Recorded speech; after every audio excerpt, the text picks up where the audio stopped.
혹시 알고 계셨나요? 사실 과학적으로 보면 물고기라는 생물은 존재하지 않습니다. 네, 정말입니다. 이 사실은 영국의 퀴즈 프로그램에서 처음 대중에게 알려졌는데요. 각각의 물고기 종은 서로 너무나 다르기 때문에 모두를 하나로 묶어 물고기라고 부르는 것은 과학적으로 정확하지 않다고 합니다.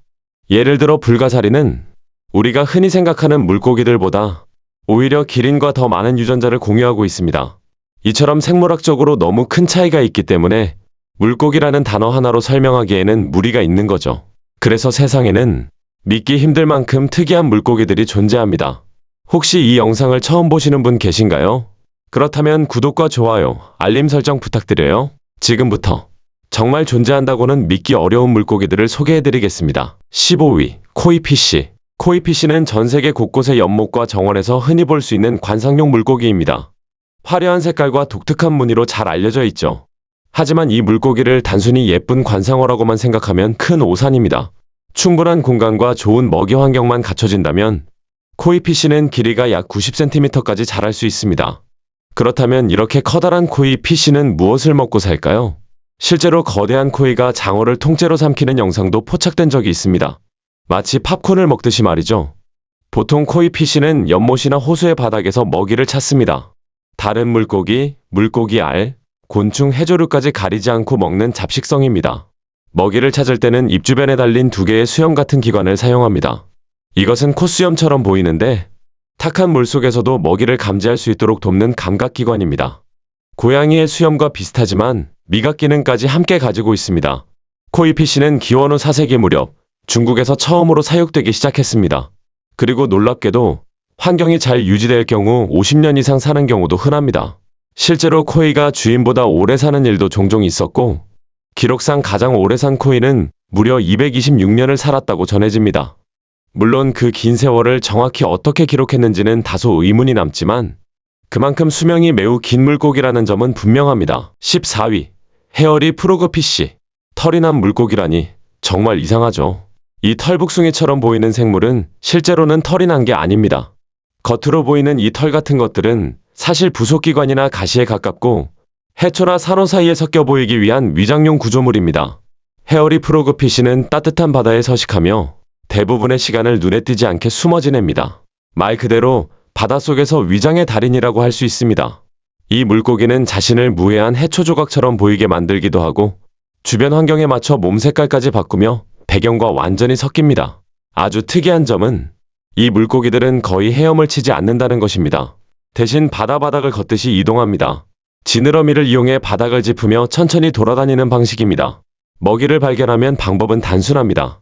입을 아주 크게 벌려 주변의 물과 함께 먹이를 한 번에 빨아들입니다. 그대로 통째로 삼켜버리는 거죠. 이 물고기는 먹이를 유인하는 데도 능숙합니다. 머리 위에는 길게 뻗은 가시 하나가 있는데 이 가시가 마치 벌레처럼 보이도록 흔들립니다. 먹잇감이 그걸 미끼로 착각하고 다가오면 그 순간 바로 잡아먹습니다. 놀라운 점은 식성입니다. 헤어리 프로그피쉬는 자기 몸 크기의 2배에 달하는 먹이도 삼킬 수 있습니다. 이게 가능한 이유는 이 물고기의 위가 매우 유연하게 늘어날 수 있기 때문입니다. 정말 기묘한 생물이죠. 13위, 팽투스피쉬. 이 물고기의 이름을 들으면 왜 이런 이름이 붙었는지 바로 짐작이 가실 겁니다. 팽투스피쉬는 아주 길고 날카로운 송곳니를 가지고 있습니다. 모습만 보면 마치 공포 영화에 나올 법한 괴물처럼 보이지만 사실 크기는 생각보다 아주 작습니다. 성체가 되어도 길이가 약 15cm 정도밖에 되지 않습니다. 그래서 실제로 마주친다 해도 사람에게 심각한 위협이 되기보다는 외형 때문에 깜짝 놀라게 만드는 정도에 가깝습니다. 게다가 이 물고기를 실제로 볼 가능성도 거의 없습니다. 팽투스피쉬는 바다 아주 깊은 곳에 살기 때문입니다. 수심 약 500m에서 최대 5000m 이상까지 내려가는 깊은 바다에서 서식합니다. 낮에는 더 깊은 곳에 머물다가 밤이 되면 먹이를 찾기 위해 비교적 얕은 수심으로 올라옵니다. 이렇게 깊은 바다에 살다 보니 시력은 거의 발달하지 않았습니다. 대신 물속의 움직임과 진동을 감지하는 능력이 매우 뛰어납니다. 눈으로 보지 않아도 주변에서 먹잇감이 움직이면 그 미세한 진동을 감지해 정확하게 덮칩니다. 이 물고기의 송곳니는 실제로 상당히 치명적입니다. 그래서 팽투스피쉬는 자기 자신을 다치게 하지 않기 위한 특별한 구조를 진화시켰습니다. 입을 닫을 때 이 긴 송곳니가 뇌를 찌르지 않도록 머리 안쪽에 송곳니가 들어갈 수 있는 공간. 일종의 주머니 구조가 마련되어 있습니다. 이 구조가 없었다면 입을 다물 때마다 치명적인 부상을 입었을지도 모릅니다. 12위.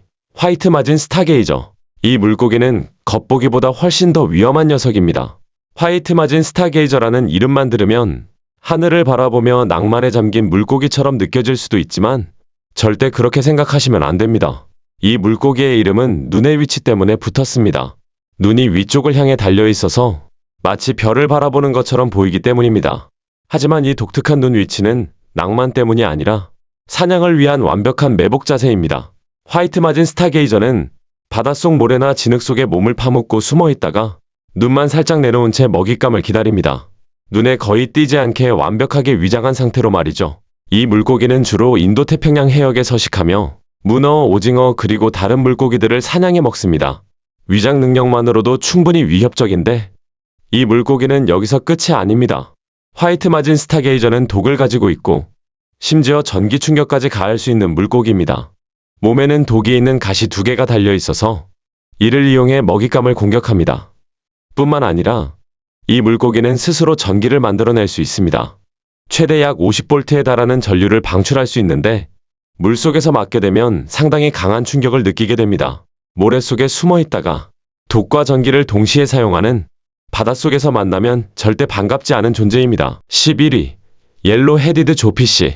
이 물고기들은 산호초 주변의 모래바닥 같은 지역에서 주로 생활합니다. 이처럼 탁 트인 환경에서는 포식자에게 노출되기 쉬운데요. 이를 피하기 위해 옐로 헤디드 조피시는 모래 속에 굴을 파고 살아갑니다. 이 굴은 이 물고기의 생명줄과도 같은 공간입니다. 조피시는 구리 입구 근처에서 머리를 내밀고 있다가 주변을 지나가는 작은 먹이가 보이면 재빨리 먹고 조금이라도 위험해 보이는 존재가 다가오면 즉시 굴 안으로 숨어버립니다. 겉으로 보면 단순해 보이지만 사실 이런 생활 방식은 상당히 위험을 감수하는 전략입니다. 그럼에도 불구하고 이 물고기들은 이 방식에 완전히 적응해 아주 능숙하게 살아갑니다. 조피시라는 이름은 말 그대로 턱이 큰 물고기라는 뜻인데요. 이 물고기는 몸집에 비해 입과 턱이 매우 큽니다. 이 큰 입은 먹이를 잡는 데도 쓰이지만 사실 굴을 유지하는 데 더 중요한 역할을 합니다. 모래에 굴을 파보신 적 있으신가요? 조금만 시간이 지나도 벽이 무너지면서 다시 메워지죠. 조피시도 매일같이 같은 문제를 겪습니다. 그래서 이 물고기는 입을 이용해 모래와 자갈을 물어내고 굴이 무너지지 않도록 끊임없이 보수 작업을 합니다. 말 그대로 매일 반복되는 노동입니다. 또 하나 흥미로운 점은 번식 방식입니다. 이 종의 수컷은 수정된 알을 입안에 보관합니다. 종종 조피시가 입안에 있던 알을 밖으로 뱉었다가 다시 빨아들이는 모습을 볼 수 있는데요. 이건 알에 산소를 공급해주는 행동입니다. 이 과정을 통해 알이 건강하게 자랄 수 있도록 돌보는 겁니다. 12. 옐로우 박스피시. 네, 이름 그대로입니다. 옐로우 박스피시는 말 그대로 노란색 상자 모양의 물고기입니다. 정말 박스처럼 네모난 몸을 하고 있고 색깔도 선명한 노란색입니다. 거기에 검은색 전무늬까지 있어서 꽤 눈에 띄는 외모를 하고 있죠. 솔직히 말하면 이름을 이렇게 직관적으로 지어도 되나 싶을 정도입니다. 보기에는 귀엽고 독특해서 관상용으로도 인기가 많을 것 같지만 이 물고기에게는 절대 함부로 다가가면 안 되는 이유가 있습니다. 옐로우 박스피시는 스트레스를 받으면 독소를 분비합니다. 이 독소는 주변에 있는 다른 물고기들을 죽일 수도 있을 만큼 강력합니다. 즉, 누군가가 위협하거나 놀라게 하면 자기 자신뿐만 아니라 주변 생물들에게까지 치명적인 상황을 만들어버릴 수 있는 겁니다. 이 독특한 몸 형태는 사람들에게도 큰 인상을 남겼습니다. 실제로 2006년 메르세데스 벤츠는 이 물고기의 형태에서 영감을 받아 바이오닉 콘셉트카를 제작한 적도 있습니다. 다만 재미있는 사실이 하나 있습니다. 박스피시는 몸이 네모나서 민첩하지 못할 것 같지만 실제로는 몸통 때문이 아니라 지느러미의 움직임을 정교하게 조절해서 방향 전환을 합니다. 그러니까 상자 모양이라고 해서 둔한 물고기라고 생각하면 오산인 셈이죠. 바다에서는 의외로 꽤 영리하게 살아가는 생물입니다. 9위. 스톤피쉬. 이 물고기는 바닷가에서 물놀이를 하다 하루를 완전히 망칠 수 있는 존재입니다. 특히 인도태평양 지역의 열대바다에서 수영할 때는 발을 어디에 디디는지 정말 조심해야 합니다. 스톤피쉬는 바다에서 가장 위험한 동물 중 하나로 꼽힙니다. 이 물고기는 극도로 강력한 독을 가지고 있으며 적절한 해독제를 제때 맞지 않으면 사람에게도 치명적일 수 있습니다. 이 녀석들이 위험한 이유는 바로 완벽한 위장 능력 때문입니다. 바다 바닥에 가만히 숨어 있으면 겉보기에는 그냥 평범한 바위처럼 보입니다. 하지만 방심하고 밟는 순간 큰 사고로 이어질 수 있습니다. 스톤피쉬는 등 쪽에 13개의 독가시를 가지고 있습니다. 누군가가 이 가시에 살짝만 스쳐도 즉시 독이 주입됩니다. 만약 실수로 스톤피쉬를 밟게 되면 극심한 통증이 즉시 찾아오고 곧바로 병원 치료가 필요합니다. 이 독은 심한 부기, 극심한 통증, 조직괴사, 심한 경우 심장마비까지 유발할 수 있습니다. 그래서 이런 물고기가 서식하는 지역에서 바다에 들어가야 한다면 반드시 신발을 신고 발밑을 잘 확인하며 움직여야 합니다. 농담이 아니라 정말로 목숨이 걸린 문제입니다. 8위. 아시안 쉽스헤드레스. 아시안 쉽스헤드레스는 쿠바다이라는 이름으로도 불립니다. 이 물고기는 바다 생물 중에서도 특히 외형이 독특한 편에 속합니다. 겉모습만 보면 꽤 괴상해 보이지만 이 물고기에게는 아주 놀라운 능력이 하나 있습니다. 이 종은 기본적으로 여러 마리의 암컷과 한 마리의 지배적인 수컷이 함께 무리를 이루며 살아갑니다. 그런데 만약 다른 수컷이 나타나면 두 수컷 사이에는 싸움이 벌어지고 결국 더 강한 쪽이 무리를 차지하게 됩니다. 여기서 끝이 아닙니다. 이 물고기들은 나이가 들고 몸집이 커지면 아주 극적인 변화를 겪습니다.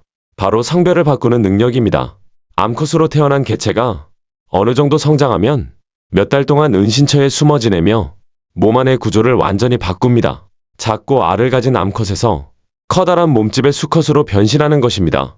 이 과정이 끝나면 새로 태어난 수컷은 기존의 늙은 수컷과 싸워 무리의 지위를 차지하기도 합니다. 이런 성전환 능력은 물고기 세계에서 아주 드문 현상은 아닙니다. 어떤 종은 수컷에서 암컷으로 바뀌고 또 어떤 종은 평생 스스로 수정까지 가능한 경우도 있습니다. 위험한 바다 환경에서 살아남기 위한 아주 효율적인 생존 전략이라고 할 수 있습니다. 7위. 블로피쉬. 이 물고기를 보면 대부분 이런 생각이 먼저 듭니다. 대체 이 얼굴은 뭐지? 마치 만화 속 심술궂은 할아버지 같기도 하고 누군가 장난으로 그려놓은 낙서처럼 보이기도 합니다. 블로피쉬는 한때 세계에서 가장 못생긴 동물로 뽑히며 엄청난 놀림을 받기도 했습니다. 하지만 사실 이 물고기는 굉장히 흥미로운 생물입니다. 얼굴이 사람처럼 보이긴 하지만 소름 끼치는 느낌보다는 웃음을 유발하는 쪽에 가깝죠.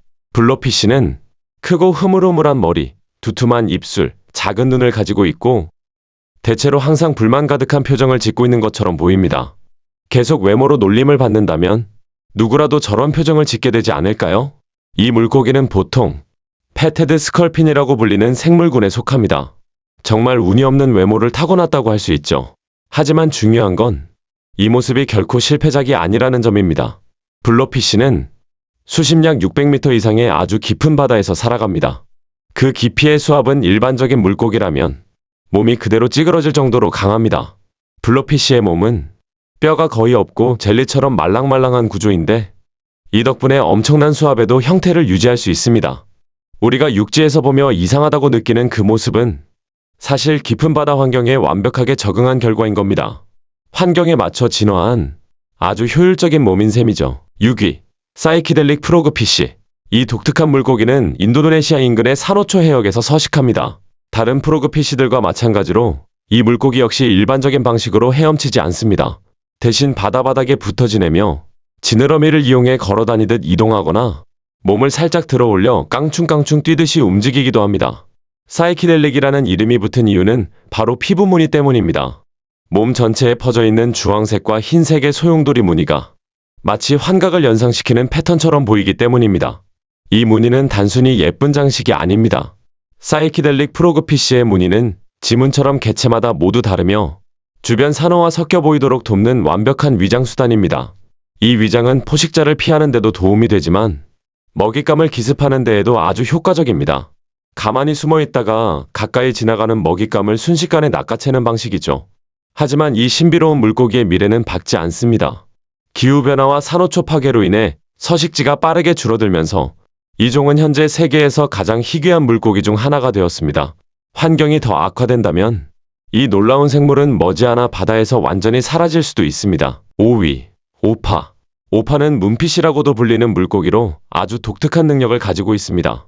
바로 스스로 열을 만들어낼 수 있는 물고기라는 점입니다. 차가운 바닷속 환경에서 살아가는 데 있어 이 능력은 엄청난 장점이 됩니다. 오파는 전체적으로 주황빛을 띠고 있고 지느러미는 더 선명한 색을 가지고 있습니다. 몸통은 비교적 연한 색으로 배 쪽에는 전무늬가 보이기도 합니다. 크기는 대략 자동차 타이어 정도까지 자랄 수 있습니다. 주로 하와이 근해 바다에서 자주 발견되지만 다른 지역에서도 간혹 모습을 드러내곤 합니다. 오파의 가장 놀라운 점은 체온 조절 능력입니다. 주변 바닷물보다 약 10도 정도 높은 체온을 유지할 수 있는데 이 정도로 전신의 체온을 일정하게 유지하는 물고기는 오파가 거의 유일합니다. 이 덕분에 오파는 차가운 심해에서도 근육과 주요 장기가 냉기의 영향을 받지 않고 정상적으로 작동할 수 있습니다. 결과적으로 더 빠르고 효율적인 사냥이 가능해지는 거죠. 일부 물고기들이 지느러미 같은 특정 부위만 따뜻하게 유지하는 경우는 있지만 몸 전체를 따뜻하게 유지하는 완전한 온열어류로 알려진 것은 현재까지 오파가 유일합니다. 4위, 투스픽 피쉬. 이 물고기는 이름은 잘 몰라도 이야기는 한 번쯤 들어보셨을 겁니다. 아마존 강에 사는 아주 작은 물고기, 투스픽 피쉬입니다. 이 물고기가 유명해진 이유는 상당히 충격적인 소문 때문인데요. 사람이 물속에서 소변을 보면 그 소변 줄기를 따라 요도로 파고든다는 이야기입니다. 아마존을 배경으로 한 영화나 다큐멘터리에서 자주 등장하는 전설 같은 이야기죠. 하지만 흥미로운 점은 실제로 이런 사례가 확인된 경우는 생각보다 매우 적다는 것입니다. 그럼에도 불구하고 이 물고기는 오랫동안 무시무시한 이미지로 알려져 왔습니다. 사실 투스픽 피쉬는 지구상에서 몇 안 되는 기생성 물고기 중 하나입니다. 사람보다는 보통 다른 물고기를 숙주로 삼습니다. 이 물고기의 진짜 서식지는 다른 물고기의 아가미 안쪽입니다. 따뜻하고 혈액이 흐르는 그 공간에 몸을 고정시키기 위해 몸에 난 가시를 펼쳐 단단히 박아 넣습니다. 이 구조 때문에 만약 사람의 신체 안으로 들어가게 되면 빼내는 과정에서 극심한 고통과 심각한 손상을 일으킬 수 있습니다. 숙주가 된 물고기 역시 안전하지 않습니다. 투스픽 피쉬는 아가미에 작은 구멍을 내고 그곳에서 피를 빨아먹으며 생존합니다.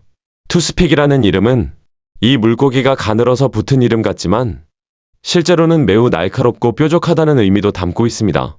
그리고 참고로 하나 더 말씀드리자면 만약 정말로 이 물고기가 인체 안으로 들어갔다면 무리하게 당겨 빼는 것은 오히려 더 큰 손상을 초래할 수 있습니다. 그래서 이 물고기 이야기를 들은 사람들 사이에서는 차라리 아마존강에 들어가지 않는 게 최선이라는 말이 나올 정도입니다. 3위, 고블린 샤크. 이 심해에 사는 고블린 샤크는 외계 생물 같은 얼굴과 납작한 공룡 같은 상어를 합쳐놓은 듯한 모습입니다. 솔직히 말해 꽤나 악몽 같은 생김새죠. 하지만 겉모습만 보고 판단하면 안 됩니다. 이 상어가 정말로 그렇게 위험한 존재일까요? 고블린 샤크는 길게 튀어나온 주둥이와 아래쪽에 날카로운 이빨을 가지고 있어 사냥에 아주 적합한 구조를 갖추고 있습니다. 이 상어의 가장 기묘한 점은 사냥 방식입니다. 고블린 샤크는 먹잇감이 가까이 오면 턱을 앞으로 쏘아내듯이 돌출시켜 순식간에 먹이를 낚아챕니다. 그리고 잡아챈 뒤에는 다시 턱을 원래 위치로 끌어당겨 그대로 삼켜버립니다. 이 장면은 실제로 보면 꽤 소름 끼칩니다. 다행스러운 점도 있습니다. 이 상어는 다른 상어들에 비해 행동이 매우 느리고 활동량도 많지 않은 편입니다. 빠른 속도로 추격전을 벌이는 타입이 아니기 때문에 만약 마주친다 해도 공포심 때문에 생기는 아드레날린만으로도 충분히 도망칠 수 있을 겁니다. 그래도 솔직히 말해 이 녀석은 생김새만으로도 사람을 움츠러들게 만드는 존재입니다. 저는 개인적으로 이 순위가 끝나서 다행이라는 생각이 들 정도네요. 2위, 라이언피쉬. 라이언피쉬는 정말 독특한 외형을 가진 물고기입니다. 화려하게 퍼진 지느러미와 줄무늬 무늬 덕분에 오랫동안 수족관에서 인기가 많은 물고기이기도 했습니다. 겉모습만 보면 아주 우아하고 아름다운 물고기처럼 보이죠. 하지만 이 라이언피쉬는 보기와는 달리 상당히 위험한 존재입니다. 원래 라이언피쉬는 인도태평양 지역이 원산지입니다. 그런데 최근 들어 미국 남동부 해안과 카리브해 일대에서 대량으로 발견되고 있습니다. 문제는 이 지역에서 라이언피쉬가 외래 침입종이라는 점입니다. 자연 생태계의 균형을 심각하게 무너뜨리고 있죠. 라이언피쉬는 포식성 어종입니다. 새로운 바다로 퍼지면서 원래 그 지역에 살던 물고기와 생물들을 닥치는 대로 잡아먹고 있습니다. 특히 문제가 되는 건 산호초 생태계에서 중요한 역할을 하는 패러피쉬를 너무 많이 잡아먹는다는 점입니다. 패러피쉬는 바다의 해조류를 먹어치워 산호초가 건강하게 유지되도록 돕는 역할을 하는데요. 라이언피쉬 때문에 패러피쉬 수가 줄어들자 해조류가 과도하게 번식하면서 산호초 전체가 망가지는 악순환이 발생하고 있습니다. 외래종 문제는 언제나 심각하지만 기후변화, 남핵, 해양오염까지 겹친 상황에서 이렇게 먹이를 독점하는 포식자가 등장한 것은 바다 생태계에 큰 부담이 되고 있습니다. 아름답지만 위험한 그리고 생태계에는 골칫거리인 물고기. 그게 바로 라이언피쉬입니다. 1위, 퍼퍼피쉬. 퍼퍼피쉬는 지구상에서 두 번째로 독성이 강한 척추동물입니다. 두 번째라고는 하지만 이 물고기 한 마리에 들어있는 독만으로도 사람 30명을 죽일 수 있을 만큼 치명적입니다. 그래서 사실상 순위가 무슨 의미가 있나 싶을 정도죠. 퍼퍼피쉬라는 이름은 위험에 처했을 때 몸을 풍선처럼 부풀리는 행동에서 나왔습니다. 이렇게 몸을 부풀리면 포식자가 물거나 삼키기 어려워집니다. 하지만 이 방어 행동은 포식자를 살리는 역할도 합니다. 퍼퍼피쉬를 한 입만 잘못 물어도 즉시 치명적인 독에 중독될 수 있기 때문입니다. 이 물고기가 가진 독은 테트로도톡신이라는 물질로 신경을 마비시키고 호흡을 멈추게 만드는 극도로 강력한 독입니다. 그런데도 불구하고 이 퍼퍼피쉬는 놀랍게도 사람들이 먹기도 합니다. 일본에서는 이 물고기가 고급 요리로 여겨지고 있는데요. 반드시 공인 자격을 가진 전문가만이 손질할 수 있습니다. 조리 과정에서 단 한 번의 작은 실수만 있어도 그 음식을 먹은 사람은 생명을 잃을 수 있기 때문입니다. 통계적으로 보면 퍼퍼피쉬 요리로 인한 사망사고는 1년에 약 1건 정도 발생합니다. 대부분은 식당이 아닌 개인이 직접 손질하려다 발생한 사고입니다. 전문 요리사의 손길을 거치지 않으면 절대 먹어서는 안 되는 물고기인 셈이죠. 바다는 정말 놀랍고도 다양한 세계입니다. 기이하고 위험하고 믿기 힘든 생물들이 아직도 깊은 바닷속 어딘가에 숨어 있습니다. 여러분은 앞으로 어떤 생물들이 더 발견될 거라고 생각하시나요?